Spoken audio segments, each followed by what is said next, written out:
Bonjour et bienvenue dans votre épisode Audit interne, faites la différence.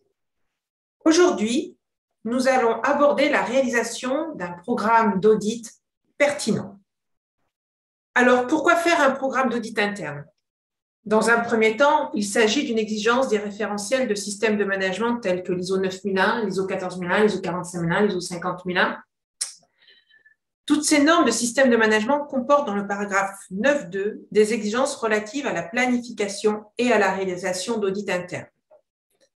L'objectif de ces audits internes, c'est de vérifier la conformité des systèmes de management aux référentiels et aux exigences de l'organisme et également de vérifier l'efficacité du système de management. Mais l'audit interne, c'est aussi et surtout un outil d'amélioration. Les entreprises ont un besoin d'évaluation par rapport à un objectif recherché par l'entreprise, par rapport à l'attente des parties intéressées internes. L'audit interne est l'outil parfait. Alors, comment construire un programme d'audit interne? Dans un premier temps, il convient d'identifier les besoins et les attentes des parties intéressées de l'audit interne. Par exemple, la direction. Quel objectif recherche-t-elle au travers de l'audit interne?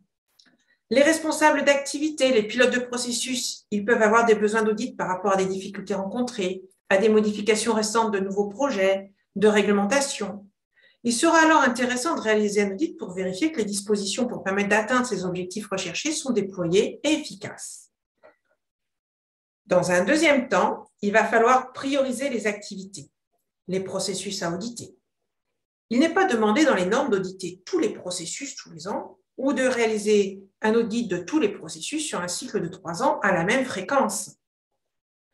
La programmation des audits internes doit prendre en compte les risques et opportunités de l'entreprise et les risques et opportunités des activités auditées par rapport à l'objectif à atteindre. Par exemple, le processus comptabilité présente peu de risques en matière de sécurité du personnel par rapport à un processus de production.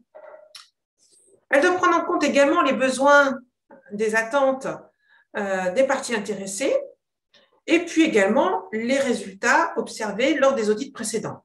On auditera de manière plus fréquente les processus qui présentent plus de risques par rapport aux objectifs à atteindre et ceux pour lesquels on a obtenu les moins bons résultats.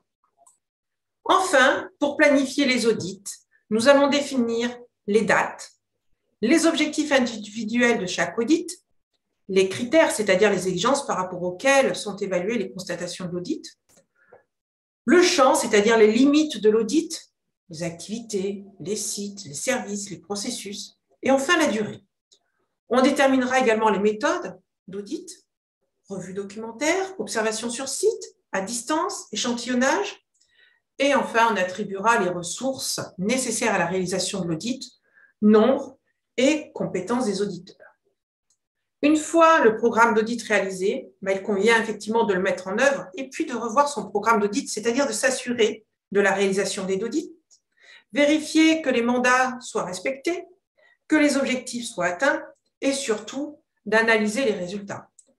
En fonction des résultats, on va peut-être être amené à modifier le programme d'audit, par exemple, pour programmer des audits supplémentaires pour approfondir une thématique. Le programme d'audit pourra également être modifié pour prendre en compte des modifications au cours d'année du système, des évolutions de risques et d'opportunités, ou le retour de parties intéressées, par exemple, si au cours de l'audit, on n'a pas atteint les objectifs souhaités. Le programme d'audit n'est donc pas figé. Donc, pour conclure, il convient de réaliser une programmation pertinente pour le bon fonctionnement et l'amélioration continue de l'organisme.